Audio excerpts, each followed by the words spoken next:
Lastly, sir, we have an executive order ordering the declassification of files relating to the assassinations of President John F. Kennedy, Senator Robert F. Kennedy, and the Reverend Dr. Martin Luther King Jr. That's a big one, huh?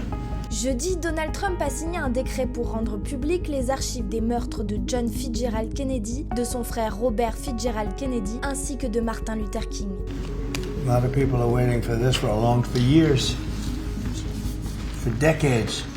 Pour rappel, John Fitzgerald Kennedy a été assassiné en 1963 à Dallas, au Texas. Son meurtre avait donné lieu à de nombreuses spéculations. Des théories du complot rejettent les conclusions de la commission d'enquête, qui avait déterminé en 1964 que Lee Harvey Oswald, un ancien marine ayant vécu en Union soviétique, avait agi seul dans l'assassinat de l'ancien président. Robert Kennedy Jr., nommé ministre de la Santé par Donald Trump, a par le passé lui aussi souvent évoqué des preuves accablantes de l'implication de la CIA dans l'assassinat de son oncle et de son père. Martin Luther King Jr. avait lui été assassiné le 4 avril 1968 à Memphis par James Earl Ray, un ségrégationniste blanc. Selon le décret, cette déclassification vise à répondre à une quête de transparence attendue depuis des années. En 2022, les archives nationales avaient déjà déclassifié plus de 13 000 documents, mais l'administration Biden a bloqué la publication de milliers d'autres, invoquant des préoccupations de sécurité nationale. Selon les archives nationales, 99% des 5 millions de pages sur ces dossiers sont actuellement accessibles au public.